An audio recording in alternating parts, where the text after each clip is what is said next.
Kanchipuram వకుడా silks నాణ్యత మా ప్రాధాన్యత. మదీనాగూడ, మియాపూర్, హైదరాబాద్ లో త్వరలో శుభారంభం.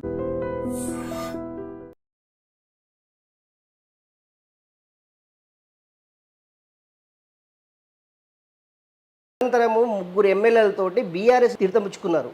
తర్వాత పరిణామాలు అంటే నిజంగా ముందుగా కేసీఆర్ మీకు చాలా అనుకూలంగా అందుబాటులో ఉండేసేసి చాలా ప్రసంగాలు చేశారు. కానీ తదనంతరం 2018 వచ్చేసరికి ముగ్గురు ఎమ్మెల్యేలు కాదు కదా, పొంగులేటి శ్రీనివాసరెడ్డికి కూడా టికెట్ ఇవ్వలేదు. ఏమై ఉండొచ్చు ఈ గ్యాప్లో? అంటే నేను సమర్థుడిని కాదు అని నాకు టికెట్ ఇచ్చి ఉండకపోవచ్చు కదా. అంటే వారు చెప్పిన స్కాములు కానీ, వారు చెప్తున్న దందాలు కానీ, వారి కౌరవ సైన్యంలో అటువంటి మెంటాలిటీ లేదనే నన్ను డినే చేశారని నేను అనుకుంటున్నా. పొంగులేటి శ్రీనివాసరెడ్డికి ముఖ్యమంత్రి చంద్రశేఖరరావుకు ఎక్కడ గ్యాప్ పెరిగిందంటే ఏం చెప్తారు? నేను వారి యొక్క నడవడిక, వారి యొక్క ప్రవర్తన, వారి యొక్క ఆలోచనకి నా ఆలోచనకి డెఫినెట్గా భిన్నంగా ఉంది. ఆ భిన్నంగా ఉన్నదాన్ని నడిచిన ఆ కాలంలో, ఆ ప్రయాణంలో వాళ్ళ కొడుకు కేటీఆర్ గారు సయోధ్య చేయడానికి ప్రయత్నం చేస్తుండేవాడు. ఈ సయోధ్య చేసే దాంట్లో తను సక్సెస్ కాలేకపోయాడు, నేను ఎగ్జిట్ అయిపోయాను. అంటే ఎలాంటి సయోధ్య ఉండొచ్చు? సయోధ్య అంటే వేరే సయోధ్య శ్రీనివాసరెడ్డి దగ్గర ఉండే సయోధ్య ఏముండదు. గౌరవం, నమ్ముకున్న వాళ్ళని కాపాడుకోవటం. ఈ కాపాడుకునే దాంట్లో ఏదన్నా మాట ఒకటి చెప్పి కార్యక్రమం ఒకటి చేతల్లో ఒకటి చేస్తే డెఫినెట్గా డిఫర్ అవుతాను, అది ఎంత పెద్దోడైనా కూడా. తెలంగాణ తెచ్చింది కేసీఆర్, ఇచ్చింది కాంగ్రెస్. కానీ తెలంగాణ గుండెల్లో గూడు కట్టుకున్నటువంటి కేసీఆర్ని గద్దె దించడానికి పొంగులేటి సామర్థ్యం సరిపోతుందా? అంటే తెలంగాణ తెచ్చింది అంటే ఒక ఈక 2 ఈకలు ఊకితే తెలంగాణ వచ్చిందా? లేదు.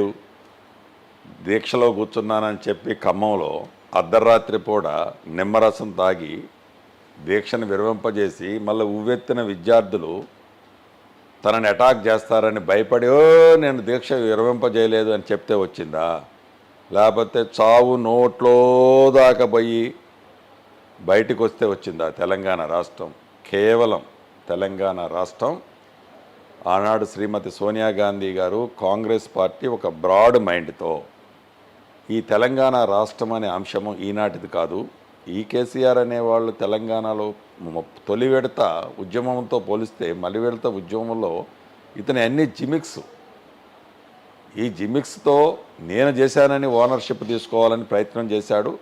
ఈ జిమిక్స్ కంటే కూడా ఆ నోటి నుంచి వస్తుంది ఆ మాట, అబద్ధాల మాట, దగాకోరు మాట, మోసపూరితమైన మాట. ఆ మాటలు నమ్మి తననికి యాక్సెప్టెన్సీ వచ్చింది. పద్దాకా నమ్ముతారండి మాటలు. ఒకసారి నమ్ముతారు, 2 సార్లు నమ్ముతారు. 2 సార్లు నమ్మటం అయిపోయింది. మళ్ళీ 3వసారి ఆడ నమ్ముతారు? నమ్మే ప్రసక్తే లేదు. ఏదైతే నేను తెలంగాణ తెచ్చుకుంటున్నానని చెప్పినవాడు అసలు అది అసెంబ్లీ సాక్షిగా ఆన్ రికార్డ్ తెలంగాణ రాష్ట్రం కేవలం శ్రీమతి సోనియా గాంధీ గారి యాక్సెప్టెన్సీతోనే మనకి తెలంగాణ రాష్ట్రం వచ్చిందని అసెంబ్లీ సాక్షిగా మాట్లాడిన పెద్ద మనిషి ఎన్నికల టైం వచ్చేసరికి మైక్ ముందు పోయేసరికి ఏదో గత్తరొచ్చిన వాళ్ళలాగా అసలు సోనియా గాంధీ ఎవరు, రాహుల్ గాంధీ ఎవరు 75 సంవత్సరాల కాంగ్రెస్ పార్టీ ఎప్పుడు తెలంగాణ కోసం కొట్లాడుతున్నటువంటి చాలా మంది ముఖ్యమంత్రి తెలంగాణకు సంబంధించిన ఉన్నారు. కేసీఆర్ ఉద్యమం చేసి కానివ్వండి, కేసీఆర్ దీక్ష చేసేవాడిని అందులోనే పరిగణన తీసుకొని తెలంగాణ ఇచ్చారనేసి బాగా కామెంట్ చేస్తుంది. ఒక పండు తయారు కావాలంటే ఆ పండు తయారు కావటానికి పూత పూసిన దగ్గర నుంచి, పిందైన దగ్గర నుంచి, పచ్చికాయ అయిన దగ్గర నుంచి పండుగ మారుద్ది. ఆ తరుణం రావాలి. పువ్వు పూయటంతోనే నాకు పండు వచ్చిందని ఉబలాట పడద్దు. పండు వచ్చే టైంకి ఈ మాయల మరాఠీ అక్కడ చేరిండు. ఈ పండు నేనే కాంచింది అన్నాడు. ఈయన కాంచింది కాదు అది, దాని వెనక పెద్ద స్టోరీ ఉంది. ఆ స్టోరీని వదిలేసి ఆ ఓనర్షిప్ నాదంటే ఎట్లా? ముఖ్యమంత్రి కేసీఆర్ అంటే పొంగులేటికి ఎందుకు అంత కక్షని ఎందుకు అనుకుంటారు? లవ్ ఎక్కువ ఉందని అనుకోవచ్చు కదా. అలా కనిపిస్తుంది. లవ్ ఎక్కువ ఉంది అనుకోవచ్చు కదా. కొవ్వున్నోడికి లవ్ ఎక్కువ ఉంటుంది, ఆడ కొవ్వు ఎక్కువ ఉంది, ఆడ లవ్ ఎక్కువ ఉంది. ఎన్నికల నోటిఫికేషన్ వెలువడినప్పటి నుంచి ఇప్పటి వరకు ఓన్లీ ఐటీ అధికారులకు పొంగులేటి శ్రీనివాసరెడ్డి ఒక్కడు మాత్రమే కనిపిస్తున్నాడంటే ఏం చెప్తారు? ఇక్కడ ఒక్కటే కేసీఆర్ గారు ఆడమంటారు, బీజేపీ ఆడుతుంటుంది. బీజేపీ ఎవరితో ఆడాలని చెప్పి అడుగుద్ది కేసీఆర్ గారిని, కేసీఆర్ గారు చెప్తుంటారు. ఈనాడు మీకు కంటికి కొట్టొచ్చినట్టు కనిపిస్తుంది. మీకే కాదు, యావత్ తెలంగాణ ప్రజలకి, తెలంగాణ ఓటర్లకు కూడా ఈ వేదిక నుంచి చెప్తున్నాను.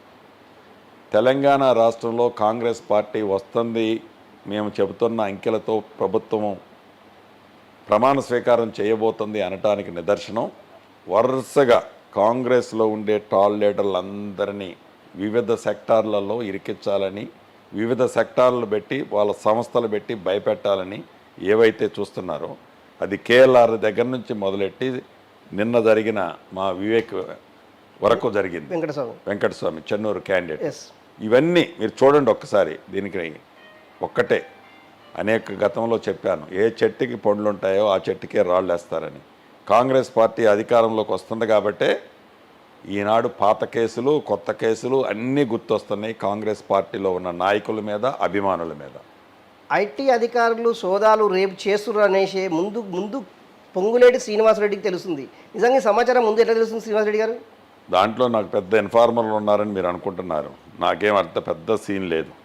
కానీ ఏవైతే సీక్వెన్సెస్ వాళ్ళు చేస్తూ వస్తున్నారో, ఏవైతే వాళ్ళ నడవడిక ఉందో, ఏదైతే వాళ్ళ యొక్క ప్రవర్తన, కేంద్ర రాష్ట్ర ప్రభుత్వాల ప్రవర్తన ఉందో, ఆ ప్రవర్తన పరంగా నేను ఆ రోజు మాట్లాడటం జరిగింది. అంతే తప్ప నేనేమీ కాలజ్ఞానం చెప్పే వ్యక్తిని కాదు. పొంగులేటి శ్రీనివాసరెడ్డి డబ్బు అంటేనే పొంగులేటి శ్రీనివాసరెడ్డి.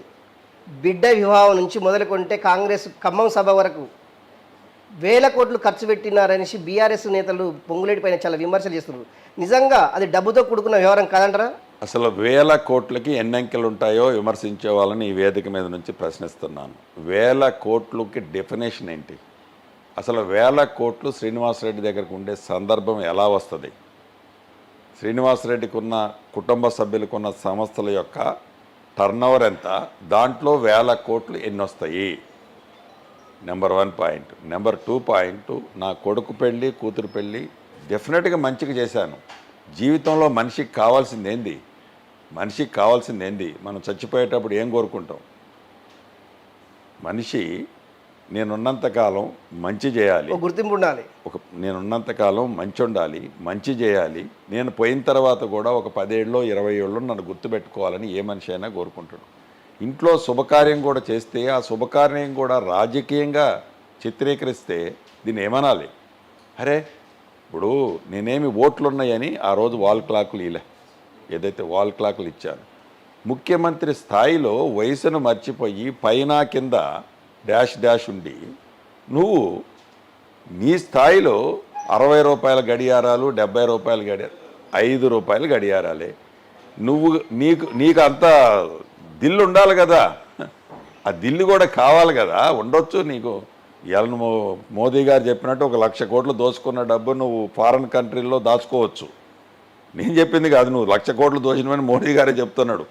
ఆ 1,00,000 కోట్లు ఏడున్నాయి ఆయన అంటే ఫారెన్ కంట్రీలో ఉన్నాయని చెప్తున్నారు. సో ఆ దిల్లే నీకు లేకపోయా.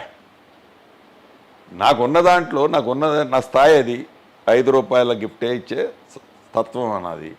ఓ ముద్ద నువ్వు చికెన్ బిర్యానీతో పెడితే నేను పచ్చడి మెతుకులు పెట్టే అలవాటు. మాట్లాడటానికి కూడా నువ్వు స్థాయిని బట్టి ఆ మాట్లాడే పదాలు కూడా మనిషిని, నువ్వు నా మీద ఎంత ఇరిటేట్ అవుతున్నావో నువ్వు మాట్లాడే భాష నాకు అర్థమవుతుంది చంద్రశేఖరరావు గారు. కాంగ్రెస్ పార్టీలో యమహాయమీలు చాలామంది ఉన్నారు. 60 సంవత్సరాలు 70 సంవత్సరాలు నిన్న కాంగ్రెస్ పార్టీలో యోధులు ఉన్నారు. కానీ పొంగులేటి శ్రీనివాసరెడ్డి మొదటిసారిగా 2014 ఎంపీగా గెలిచారు. ఇప్పుడు కాంగ్రెస్ పార్టీలో చేరారు. ఒక ఉన్నతమైన అంటే జాతీయ స్థాయిలో వెళ్ళిపోయారు పొంగులేటి శ్రీనివాసరెడ్డి. దీనికి ఏమై ఉండొచ్చు కారణాలు? శ్రీనివాసరెడ్డి కాంగ్రెస్ పార్టీలో ఒక సామాన్య కార్యకర్తనే. జాతీయ స్థాయిలో శ్రీనివాసరెడ్డి స్థాయి కాదు. శ్రీనివాసరెడ్డి అనే నేను కాంగ్రెస్ పార్టీలో నలుగురులో లాస్టోడిని, నేను మొదటోడిని కాదు. సామాన్య కార్యకర్తలు శ్రీనివాసరెడ్డి కాంగ్రెస్ పార్టీలో. ఎమ్మెల్యేలను డిసైడ్ చేసే స్థాయి కాదంటారా మీరు? నో, ఎమ్మెల్యేలు డిసైడ్ చేసేది నేను కాదు. ఎమ్మెల్యేలు డిసైడ్ చేసేది స్క్రీనింగ్ కమిటీ ఉంది, ఏఐసిసి ఉంది, పెద్దలు చాలామంది ఉన్నారు. శ్రీనివాసరెడ్డి చెబితే టికెట్లు ఇస్తారండి? అట్లా ఉంటుందండి పార్టీలో? కర్ణాటకలో డీకే శివకుమార్, తెలంగాణలో పొంగులేటి శ్రీనివాసరెడ్డి. డీకే శివకుమార్ పేరు అయితే నేను విన్నాను, అందుకే తను చాలా కాంగ్రెస్లో చాలా టాల్ లీడరు. శ్రీనివాసరెడ్డి అంత టాల్ లీడర్ కాదు, ఒక కార్యకర్త అండి. కేసీఆర్ చాలా సందర్భాల్లో చెప్పాడు, డబ్బున్న అహంకారంతో పొంగులేటి శ్రీనివాసరెడ్డి తీవ్రమైన విమర్శలు చేస్తున్నారు నుంచి. అంటే ఒక రాష్ట్ర ముఖ్యమంత్రికి తెలియకుండా శ్రీనివాసరెడ్డి డబ్బు లేని వ్యక్తిని డబ్బున్నట్టు ప్రూవ్ చేస్తున్నట్టు. నందిని పంది, పందిని నంది చేయగలిగే కెపాసిటీ ఉన్నాడు కేసీఆర్, అంతవరకు నేను ఒప్పుకుంటా. దాంట్లో నాకేమి కన్ఫ్యూజన్ లేదు, అంత క్లారిటీ ఉంది. కానీ పద్దాక నందిని పందిని చూపించి, పందిని చూపించి నంది అంటే ప్రజలు నమ్మరు. ఒక్కసారి నమ్ముతారు, రెండుసార్లు నమ్ముతారు. ఇక డబ్బు విషయానికి వస్తుందా, నేనేమి ఒక మధ్యతరగతి రైతు కుటుంబంలో పుట్టినోడిని. నేనేమి ముఖ్యమంత్రి చేయలా, మంత్రులు చేయలా, లేకుంటే నేను అనేక రాజ్యాంగాన్ని చేతిలో తీసుకొని దాన్ని శాసించే స్థాయికే నేను రాలే. ఇవన్నీ మీ చేతుల్లో ఉన్నాయి. ఈ లక్షల కోట్లు నేనేమి లక్షల కోట్లు సంపాదించినని ఎవరు అనలే. నువ్వు లక్షల కోట్లు సంపాదించినవు, కరప్షన్ చేసినవు అని చెప్పింది కేంద్ర ప్రభుత్వం చెప్పింది. చెప్పిన దానికి ప్రూఫ్గా మొన్న కాళేశ్వరంలో ఒక డ్యాము కుంగిపోయింది, ఒక డ్యాము నెర్రలిచ్చింది. ఆడ అయితే నువ్వు కొల్లగొట్టావని కేంద్ర ప్రభుత్వం అన్నదో, లేకపోతే కేంద్ర ప్రభుత్వం కొలాప్స్ అయిన ఈ డ్యాములు చూసిన తర్వాత ఏదైతే రిపోర్ట్ ఇచ్చిందో నిజమే అనేది నేను అనుకోవటమో, లేకుంటే కాంగ్రెస్ పార్టీలో ఉన్న ముఖ్య నాయకులు అనుకోవటం కాదు, యావత్ తెలంగాణ ప్రజలు అనుకుంటున్నారని కాదు, అది నిజమని కూడా ఈరోజు నమ్ముతున్నారు. నీళ్లు, నిధులు, నియామకాలు అంటే ఇవన్నీ ఇంప్లిమెంటేషన్ కావడంలో సక్సెస్ కాలేదంటారా తెలంగాణ గవర్నమెంట్? ఎక్కడైందండి చెప్పండి. ఇప్పుడు నీళ్లు, కాళేశ్వరం ప్రాజెక్టు చూశారు, ఏం చెప్పింది సెంట్రల్ కమిటీ? ఏం చెప్పిందండి? ఎట్టి పరిస్థితుల్లో ఆ డ్యాములను రిమూవ్ చేసి మళ్ళీ రీకన్స్ట్రక్షన్ చేయకపోతే ఏదో ఒక ఫైన్ మార్నింగ్ ఫ్లాష్ ఫ్లడ్ వచ్చినప్పుడు, గోదావరి ఉధృతంగా ప్రవహించినప్పుడు ఈ డ్యాములు డ్యామేజ్ అయితే ఎట్ ఏ టైం ఈ వాటర్ అంతా విలేజెస్ మీద పెడితే వేలాది మంది, లక్షలాది మంది ప్రాణహాని ఉన్నది అనేది ఒక రిపోర్ట్ ఇచ్చింది. అటువంటి నీళ్ళు ఇక మిషన్ భగీరథ, ఈ వేదిక మీ ద్వారా కేసీఆర్ గారిని ఛాలెంజ్ చేస్తున్నా. మీరు మిషన్ భగీరథ అని ఏదైతే 58,000 నుంచి 60,000 కోట్లు ఖర్చు పెట్టి మినరల్ వాటర్ లాంటి వాటర్ ఇస్తున్నామని చెబుతూ జబ్బలు జరుచుకుంటున్నారో, ఏ గ్రామములకి, ఏ నియోజకవర్గంలోనైనా మోర్ దాన్ 35 to 40% విలేజెస్ ఈనాటికి మంచినీళ్ళ కోసం తహతాలాడుతున్నారు.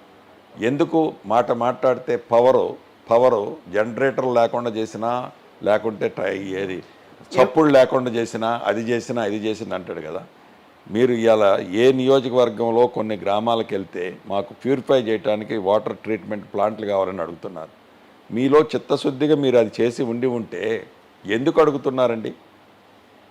వాటర్ గురించి చూస్తే ఇక నిధులు, ధనిక రాష్ట్రాన్ని 5.5 లక్షల కోట్లు అప్పు చేసిన ప్రబుద్ధుడు నువ్వు. నిధుల గురించా? ఫర్ క్యాపిటల్ 3,17,000 అని చెప్తున్నారు రాష్ట్ర ప్రభుత్వం. ఇప్పుడు ఇవన్నీ కూడా ఆర్టిఫిషియల్ హైప్ చేసాయి. అప్పున్న మాట నిజమా కాదా? ఎవడన్నా నీ అప్పు ఎంత, నీ వెనక నీ దగ్గర ఉన్న నెట్ ఎంత అని చూస్తాడు. అప్పు ఎక్కువ ఉందా, నెట్ ఎక్కువ ఉందా? పర్ క్యాపిటల్ పనికిరాని సొల్లు మాటలు వినడానికి చెప్పుకోవడానికి పనికి వస్తాయి. అప్పు కట్టలేని పరిస్థితిలో తీసుకొస్తున్నావు ఈ రాష్ట్రాన్ని, కేవలం దోచుకోవటానికి, లేకుంటే కేసీఆర్ అనే ఒక బొమ్మ ప్రజలకు చూపించడం కోసం.